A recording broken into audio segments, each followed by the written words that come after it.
அல்லவோ. இதை சிறப்பாய் கொண்டாடிடவே புறப்பட்டு வாரி தோழர் தேவதாயின் மாதம் இது அல்லவோ.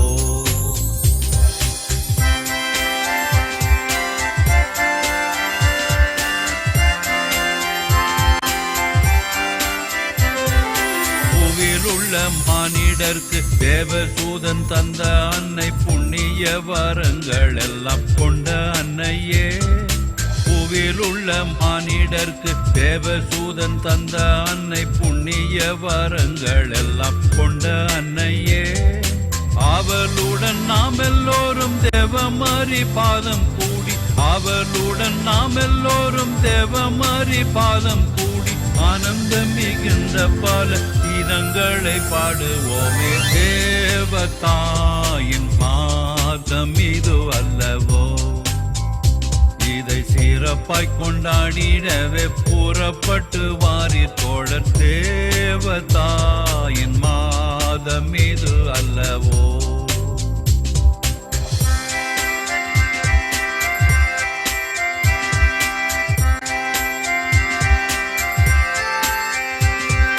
தோட்டங்களில் உள்ள பல வாட்டம் இல்லா புஷ்பங்களை ஜோடு ஜோடாய் சேர்த்து நல்ல மாலை கட்டுவோம். தோட்டங்களில் உள்ள பல வாட்டமில்லா புஷ்பங்களை ஜோடு ஜோடாய் சேர்த்து நல்ல மாலை கட்டுவோம்.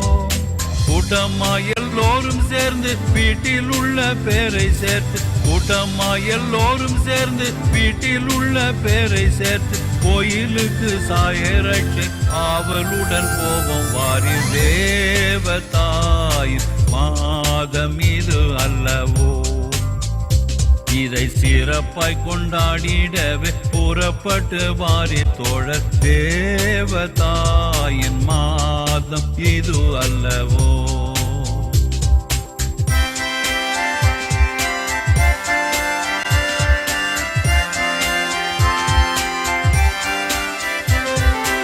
ஒவ்வொரு வீட்டார்கள் எல்லாம் ஒவ்வொரு நாள் சிறப்பிக்க ஒப்பந்தமே செய்தால் ஒரு தப்பு இல்லையே.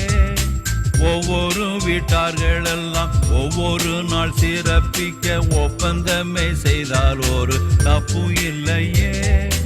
இவ்விதமாய் செய்தால் பலன் எவ்வளவோ கூடி வரும், இவ்விதமே செய்தால் பலன் எவ்வளவோ கூடி வரும். இந்த மாதம் எல்லோருக்கும் நல்ல அதிர்ஷ்டம் உள்ளதாகும். தேவதாயின் மாதம் இது அல்லவோ. இதை சிறப்பாய் கொண்டாடிடவே புறப்பட்டு வாரி தோழர் தேவதாயின் மாதம் இது அல்லவோ. ஆண்டவரே, இனிய வணக்கம். மீண்டும் சந்திப்பதில் மகிழ்ச்சி. இன்றைக்கு சிறப்பாக அன்னையிடமிருந்து நாம தாயாக ஏற்றுக்கொண்டு வணக்கம் செலுத்தக்கூடிய அன்னையிடமிருந்து நாம எந்த ஒரு பாடத்தை சிறப்பா கற்றுக்கொள்ள வேண்டும் என்று உங்களுடைய கருத்தாக, சிந்தனையாக எங்களுக்கு வழங்குங்கள். ஒரு தாயினிடமிருந்து நிறைய தான் கற்றுக்கணும். தாயிடமிருந்து நாம் என்னென்ன கற்றுக்கலாம்? இயற்கையாகவே நான் சொல்லி தான் உங்களுக்கு தெரிய வேண்டிய அவசியம் இல்லை. தாய் காலையிலேருந்து சாயங்காலம் வரை நாம் எல்லாம் தூங்கும் போது வேலை செய்துக்கிட்டே இருப்பாங்க. அவங்களுடைய அந்த தியாக உணர்வு கற்றுக்கலாம். அந்த தாயினிடமிருந்து அன்பை கற்றுக்கலாம். அன்னையிடமிருந்து அன்பை வாங்கலாம் அப்படின்னு சொல்லி சினிமா பாட்டே இருக்குது. நாமெல்லாம் நம்ம பெற்றோரிடமிருந்து விசேஷமாக தாயினிடம் நிறைய பாடங்களை கற்றுக்கொண்டோம். பாசம், பொறுமை, அதெல்லாம் தாயிட்டு தான் கற்றுக்கொள்ளும். திரு அவையின் அன்னை, இயேசுவின் அன்னை, அவளிடத்திலிருந்து நாம் என்ன கற்றுக்கொள்ளலாம் என்பதை பைபிளில் லூகாஸ் நற்செய்தியில் 1ஆம் அதிகாரம் 38வது வசனத்திலிருந்து நாம் அதை எடுத்துக்கொள்ளலாம். Let it be done according to your word. கீழ்ப்படிதலை, அன்னையினுடைய சிறப்பு ஒரு பண்பு என்பது கீழ்ப்படிதல். இறை சித்தத்துக்கு கீழ்ப்படிதல், அவளுடைய அழைப்புக்கு அவள் கீழ்ப்படிதல். ஆண்டவர் என்னென்ன சொல்கின்றாரோ அத்தனையும் நான் கேட்டு அதன்படி அதை நான் ஈடுபடுத்திக் கொள்கிறேன், நான் கீழ்ப்படுகிறேன் என்று அவள் இந்த வார்த்தைகளை சொல்வதன் வாயிலாக அவளிடத்தில் சிறந்து விளங்கிய தலையாய பண்பு கீழ்ப்படிதல். அந்த கீழ்ப்படிதல் நாம் அன்னையிடமிருந்து கற்றுக்கொள்ள வேண்டும். அப்படிப்பட்ட ஒரு கீழ்ப்படிதலை அன்னிடம் என்று கற்றுக்கொண்டு நம்ம வாழ்வாக்கும் பொழுது நம்ம எப்பேற்பட்ட பிள்ளைகளாக இருக்க முடியும் ஆண்டவரே? நாமெல்லாம் ஒரு பிள்ளைகளை பார்த்தா நம்முடைய தாயை பற்றி கண்டுபிடிச்சிருவாங்க. இன்னாருடைய மகனா? எப்படி தெரிகிறது? உன்னுடைய பேச்சிலும் உன்னுடைய நடவடிக்கை பாவனையும் தெரிகிறது என்று மக்கள் கண்டுகொள்கிறார்கள். அதே போல ஒரு நல்ல கீழ்ப்படிதல் உள்ள கத்தோலிக்க கிறிஸ்தவர்களை பார்க்கின்ற பொழுது இவன் உண்மையாகவே கன்னிமரியாளிடம் இருந்து தான் இந்த பாடத்தை அவன் கற்றுக்கொண்டு இருக்க வேண்டும் என்பதை அவர்கள் தெளிவாக புரிந்து கொள்வார். என்று அருமையாக சொல்லியிருக்கிறீங்க ஆண்டவரே. நன்றி. மீண்டும் நாளை சந்திப்போம். நன்றி, வணக்கம்.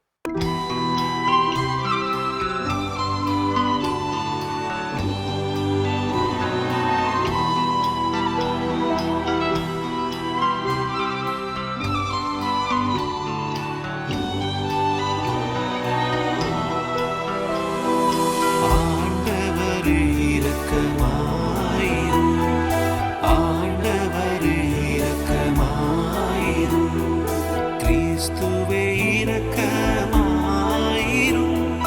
கிறிஸ்துவே இரக்கமாயிரும், ஆண்டவரே இரக்கமாயிரும், ஆண்டவரே இரக்கமாயிரும், கிறிஸ்துவே எங்கள் மன்றாட்டை கேட்டருளும், கிறிஸ்துவே எங்கள் மன்றாட்டை கேட்டருளும், கிறிஸ்துவே எங்கள் மன்றாட்டை கனிவுடன் கேட்டருளும், கிறிஸ்துவே எங்கள் மன்றாட்டை கனிவுடன் கேட்டருளும். விண்ணகத்தில் இருக்கிற தந்தையாகிய இறைவா, உலகத்தை மீட்ட திருமகனாகிய இறைவா, எங்கள் மேல் இரக்கமாயிரும். தூய ஆவியாராகிய இறைவா, தூய்மை மிகு மூவொரு இறைவா, எங்கள் மேல் இரக்கமாயிரும். புனித மரியே, இறைவனின் புனித அன்னையே, கன்னியருள் புனித கன்னியே, எங்களுக்காக வேண்டிக் கொள்ளும். கிறிஸ்துவின் அன்னையே, திரு அவையின் அன்னையே, இரக்கத்தின் அன்னையே,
மாட்சிக்குரிய பாத்திரமே,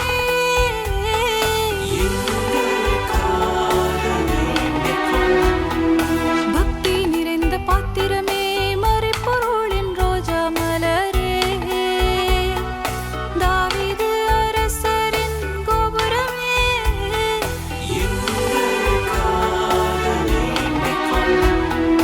தங்கமய கோபுரமே, பொன்மயமான கோவிலே, உடன்படிக்கையின் பிழையே,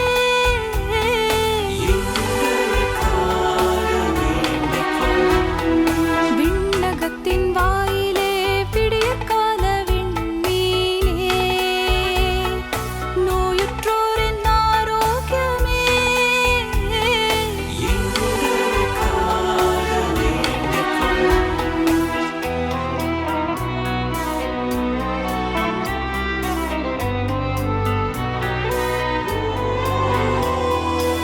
உலகின் பாவங்களை போக்கும் இறைவனின் செம்மறியே, எங்கள் பாவங்களை பொறுத்தருளும்.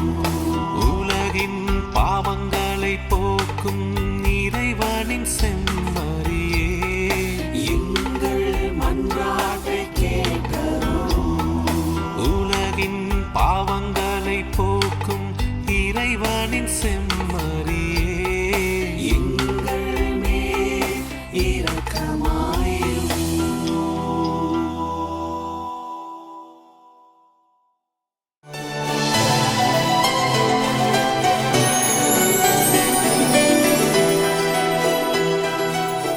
மாதா தொலைக்காட்சி இனிய இதயங்களுக்கு வணக்கம். இன்றைக்கு நம்முடைய சிந்தனைக்கு புனித பெர்னார்ட் அவர்களை பற்றி பார்க்க போகிறோம். அவரது கோட்பாடுகள் 2 முக்கியமானவை. அன்னை மரியாவை தாட்சியின் தடாகமாக பார்க்கிறார், அலைகடல் வீழ்ச்சியில் விண்மீனாக காண்கிறார். அவர் அன்னை மரியாவை கடல் நட்சத்திரம் ஸ்டெல்லா மேரிஸ் என்று அழைத்தார், ஸ்டார் ஆஃப் த சீ.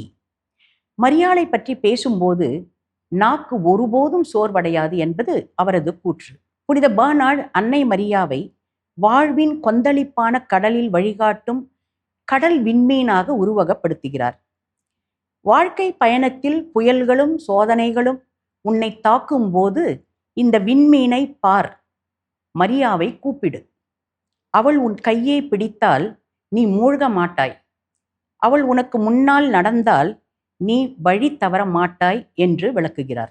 கடவுள் மனித குலத்திற்கு வழங்கும் அனைத்து அருட்கொடைகளும் மரியாளின் வழியாகவே வருகின்றன என்று அவர் போதிக்கிறார். கடவுள் ஒரு பெரிய நீர்த்தேக்கம் என்றால் மரியா ஒரு நீர்நிலை போன்றவர். அந்த நீர்நிலை வழியாகவே இறை அருள் நம்மை வந்தடைகிறது. மரியாளின் வழியாக இயேசுவிடம் செல்லுதல் என்ற ஆன்மீக பாதையை இவர் பெரிதும் வலியுறுத்தினார். புனித பெர்னார்ட் ஒரு வியக்கத்தக்க கருத்தை கூறுகிறார். கடவுள் மரியாளின் அனுமதியின்றி மீட்பு திட்டத்தை தொடங்கவில்லை. இதன் மூலம் மரியாளின் சுதந்திரமான முடிவும் தாட்சியும் எவ்வளவு முக்கியம் என்பதனை அவர் விளக்குகிறார். அவர் மரியாவை ஒரு தூய்மையான கண்ணாடிக்கு ஒப்பிடுகிறார். சூரியனின் ஒளியை ஒரு கண்ணாடி எப்படி பிரதிபலிக்கிறதோ அப்படியே இறைவனின் ஒளியை, இயேசுவை மரியா பிரதிபலிக்கிறார். ஒரு குழந்தை எப்படி தன் தாயின் மார்பில் அச்சமின்றி படுத்துக் கொள்கிறதோ அதுபோல ஒரு பாவியும் மரியாளின் மடியில் அச்சமின்றி தஞ்சம் அடையலாம். அன்னை தன் குழந்தையை ஒருபோதும் தண்டிக்க மாட்டார், மாறாக குணப்படுத்துவார் என்று அவர் உருக்கமாக கூறுகிறார். நாம் எப்பொழுதுமே நினைவில் கொள்ள வேண்டிய ஒரு ஜெபம் நமது வாழ்க்கையிலே இருக்கிறது. மிகவும் இரக்கமுள்ள தாயே, உமது அடைக்கலமாக ஓடி வந்தோம் என்ற ஜெபம் இப்புனிதரால் தான் நமக்கு அளிக்கப்பட்டது. புனித பெர்னார்டு ஒரு துணிச்சலான கருத்தை கூறுகிறார். அதாவது, மரியா ஒரு கன்னியாக இருந்ததற்காக கடவுள் அவரை தேர்ந்தெடுக்கவில்லை, மாறாக அவர் தாழ்மை உள்ளவராக இருந்ததால் தான் கடவுள் அவரை தேர்ந்தெடுத்தார். இறைவன் வானுலகில் இருந்து பூமிக்கு இறங்கி வர மரியாளின் தாட்சியே ஒரு காந்தம் போல செயல்பட்டது என்கிறார் பெர்னார்டு. மரியா தன்னை ஆண்டவரின் ஆலயம் என்று தாழ்த்தி கொண்ட அந்த நொடியில் இந்த உலகை படைத்தவர் ஒரு சிறிய கருவாக அவர் வயிற்றில் வந்து தங்கினார் என்கிறார். மரியா இறைவனுக்கும் மனிதனுக்கும் இடையிலான ஏணி, த லேடர் ஆஃப் ஜேக்கப். யாக்கோபு கண்ட கனவில் வானுலகையும் மண்ணுலகையும் இணைக்கும் ஏணியை பெர்னார்டு மரியாளுக்கு ஒப்பிடுகிறார். கடவுள் விண்ணகத்திலிருந்து மண்டகத்திற்கு வர மரியா என்னும் ஏணியை பயன்படுத்தினார். அதே போல நாம் மண்டகத்திலிருந்து விண்ணகம் செல்ல மரியா என்னும் ஏணியை பயன்படுத்த வேண்டும். மரியா இல்லாமல் யாரும் விண்ணகம் செல்ல முடியாது என்று அவர் ஒரு மறைபொருளாக கூறுகிறார். பெர்னார்டு மரியாளின் இதயத்தை ஒரு போர்க்களத்திற்கு ஒப்பிடுகிறார். அங்கே அன்புக்கும் தாட்சிக்கும் இறை திருவுளத்திற்கும் இடையே ஒரு புனிதமான போர் நடந்தது. இறுதியில் அன்னை தன் சுய விருப்பத்தை முழுமையாக அழித்து இறைவனுக்கு தன்னை ஒரு பலியாக ஒப்பு கொடுத்தார். இந்த உள் மன தியாகமே அவரை இறைவனின் தாயாக மாற்றியது. பெர்னார்டு மரியாளை இயேசுவின் உடலை வளர்த்த தாயாக போற்றுகிறார். அவர் ஒரு தியானத்தில் இவ்வாறு சொன்னார்: மரியா இயேசுவுக்கு பால் ஊட்டியது போல தனது பரிந்துரை மற்றும் அருளின் வழியாக திருச்சபை மக்களாகிய நமக்கும் ஆன்மீக பாலூட்டி வளர்க்கிறார் என்று கூறுகிறார். அன்னை மரியாளை ஆன்மீக செவிலித்தாய் என்று அவர் அழைக்கிறார். பெர்னார்டு தனது தரிசனங்களில் மரியாளின் புன்னகையை பற்றி பேசுகிறார். அன்னை புன்னகைக்கும் போது முழு விண்ணகமும் மகிழ்ச்சி அடைகிறது என்றும், பாவம் செய்த ஆன்மாக்கள் கூட நம்பிக்கை அடைகின்றன என்றும் அவர் உருக்கமாக எழுதியுள்ளார். புனித பெர்னார்டு அன்னை மரியாளின் விண்ணேற்பு குறித்து வழங்கிய போதனைகள் மிகவும் கவித்துவமானவை மற்றும் உணர்வு பூர்வமானவை. அவர் மரியாளின் விண்ணேற்பை ஒரு மாபெரும் திருவிழாவாக விவரிக்கிறார். அன்னை நம்முடைய வேண்டுகையாளர், அவர் இன்டர்செசர் இன் ஹெவன். பெர்னார்டு ஒரு மிக முக்கியமான கருத்தை கூறுகிறார் இங்கு. மரியா விண்ணகத்துக்கு சென்றது நமக்கு ஒரு பெரிய லாபம். அன்னை இப்போது இறைவனின் அரியணைக்கு மிக அருகில் இருக்கிறார். பூமியில் இருப்பவர்களுக்காக பரிந்துரை பேசும் ஒரு வேண்டுகையாளராக அவர் விண்ணகத்தில் வீற்றிருக்கிறார்.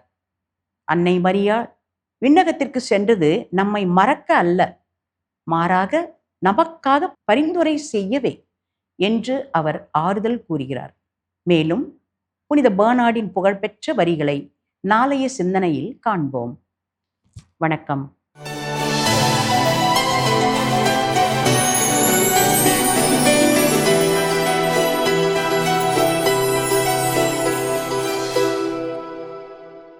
வணக்கம் இனி இதயங்களே. என் வாழ்வில் மரியா என்ற இந்த சிறப்பு பகுதியில் இன்று நாம் சந்திக்க இருப்பது செல்வி ஹெலன் அவர்கள்.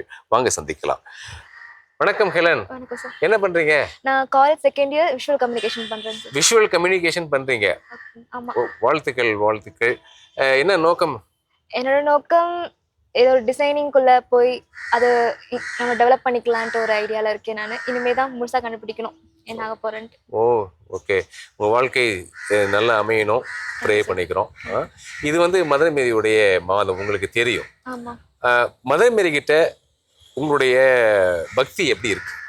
என்னோட பக்தி இப்போதான் கொஞ்சம் நான் அவங்க கூட கொஞ்சம் ஈர்ப்பாக வந்துகிட்டு இருக்கேன். ஏன்னா டெய்லியும் நான் ப்ரேயர் பண்ணி ஜெபமாலை பண்ணிட்டு இருக்கோம் ஃபேமிலியோட.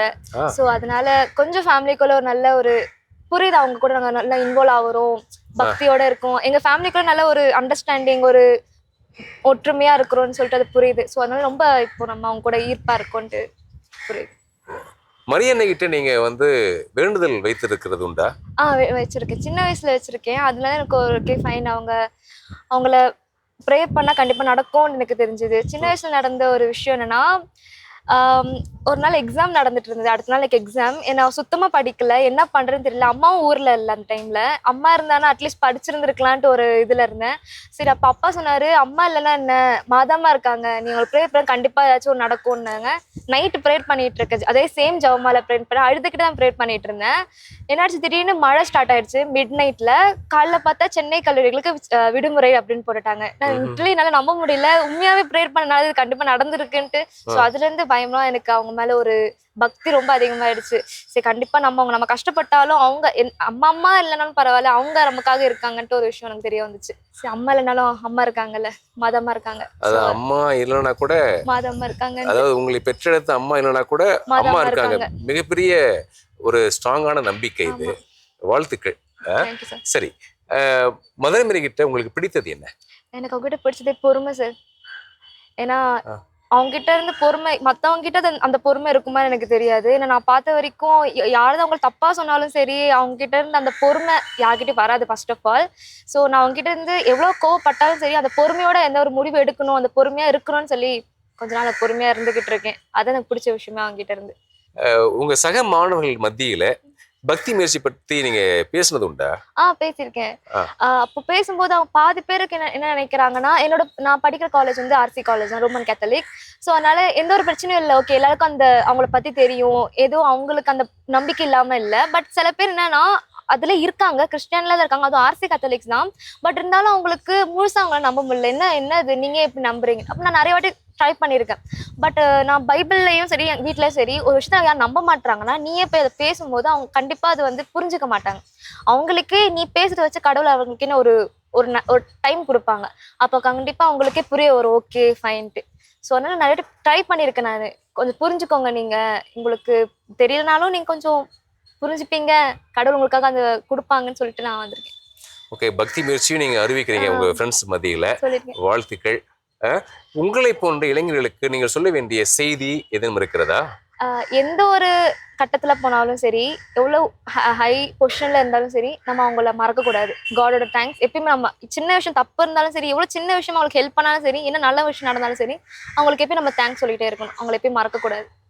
உங்களை சந்திச்சதுல மிக்க மகிழ்ச்சி ஹெலன். உங்கள் வாழ்க்கை சிறக்கணும், படிப்பு சிறக்கணும், வாழ்க்கை மேம்படணும் அப்படி சொல்லி நாங்க வேண்டிக்கிறோம். நன்றி, வணக்கம்.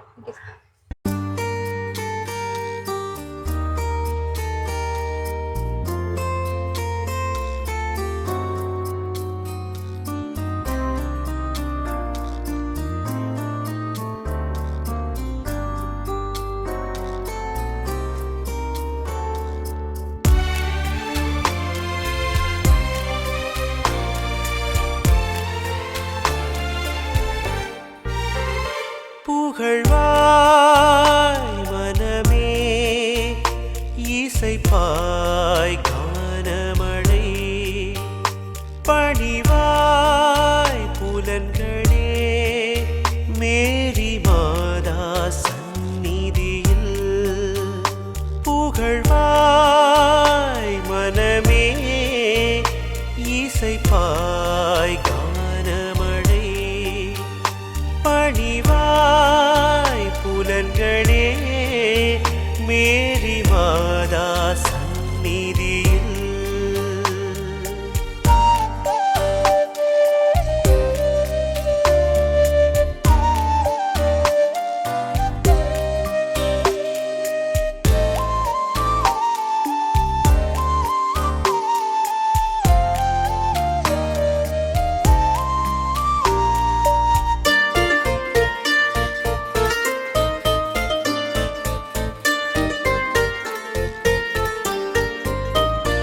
அவள்தான் உன் அன்னையே, உனக்காய் ஜெபிப்பவளுமே, உன் ஆன்ம வாஞ்சையுமாய் இருப்பாள் அவளென்றுமே. ஒரு போதும் மறவாமலே புவி மீது காத்திடுவாள். ஒரு போதும் மறவாமலே புவி மீது காத்திடுவாள். புகழ்வாய் மனமே, இசைப்பாய் கானமழை, பணிவாய் புலன்களே, மேரி மாதா சந்நிதியில்.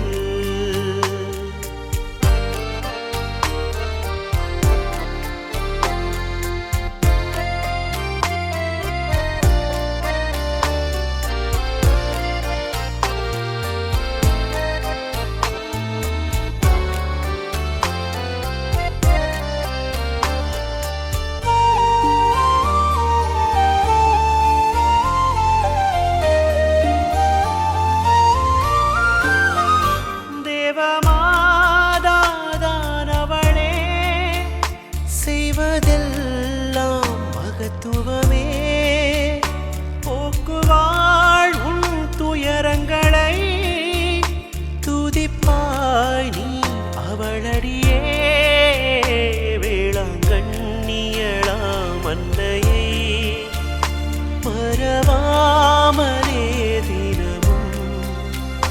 வேளாங்கண்ணியளாம் அன்னையை மறவாமலே தினமும் புகழ்வாய் மனமே இசைப்பாய் கானமடை பணிவாய் புலன்களே மேரி மாதா சந்நிதியில் புகழ்வாய் மனமே இசைப்பாய் கானமடை பணிவாய் புலன்களே மேரி மாதா சந்நிதியில்.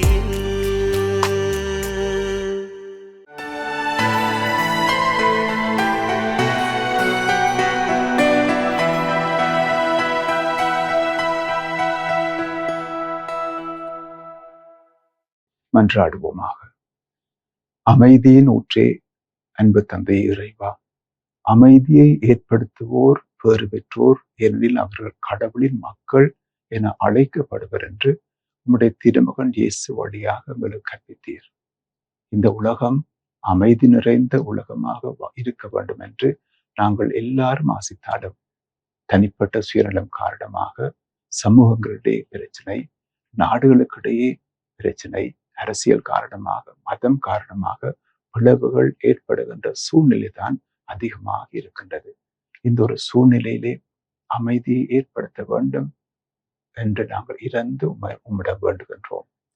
பணக்காரர் செல்வங்கள் சேர்க்க வேண்டும் என்பதற்காக, அடுத்தவரை அடிமைப்படுத்த வேண்டும் என்பதற்காக, சுரண்டி வாழ வேண்டும் என்பதற்காக, அதிகாரத்தை அதிகமாக செலுத்த வேண்டும் என்பதற்காக ஒவ்வொருவரும், அரசு தலைவர்களும் சமூக தலைவர்களும் செயல்படும் போது இந்த அமைதி இல்லாத ஒரு சூழ்நிலையை எங்களுடைய சமூகத்திலும், எங்களுடைய நாட்டிலும், இந்த உலகத்திலும் நாங்கள் பார்க்கின்றோம். இதன் காரணமாக நாடுகளிலே பல வகையான போராட்டங்களையும், நாடுகளுக்கிடையே யுத்தத்தையும் நாங்கள் அனுபவிக்கின்றோம். இதன் விளைவாக பலர் இறக்கின்றார்கள், பலர் காயப்படுகின்றார்கள், சொத்துக்கள் அழிக்கப்படுகின்றன. இவையெல்லாம் அமைதிக்கு எதிராக செயல்படுகின்ற ஒரு விடயமாக அமைந்திருக்கின்றது. மாநிலர் ஒவ்வொருவரும் சுயநலம் பாராது பிறர் நலத்தோடு அடுத்தபடிய வாழ்க்கை மேம்பட வேண்டும் என்ற எண்ணத்தோடு எல்லாரும் கடவுளுடைய பிள்ளைகள், உம்முடைய அன்பு பிள்ளைகள் என்பதை எப்போதும் உணர்ந்தவர்களாக வாழவும், அமைதியை ஏற்படுத்தவும், அமைதிக்காக உழைக்கவும் நீர் தாமே ஒவ்வொருவருக்கும் வேண்டிய ஆசிரியையும் வளங்களையும் ஆற்றலையும் கொடுத்து வழிநடத்தியறணும். அமைதியின் தூதுவர்களாக எங்கள் ஒவ்வொருவரையும் மாற்றியறணும். நாங்கள் பிறர் நல்லமிக்க மக்களாக வாழ்ந்து நம்முடைய அன்பின் மூலமாக, இரக்கத்தை காட்டுவதன் மூலமாக, வாழ்ந்து காட்டுவதன் மூலமாக அமைதியின் மக்களாக வாழ்ந்து காட்ட செய்துள்ளோம். ஆண்டவராகிய கிறிஸ்து வழியாக உம்மை மன்றாடுகின்றோம். ஆமென்.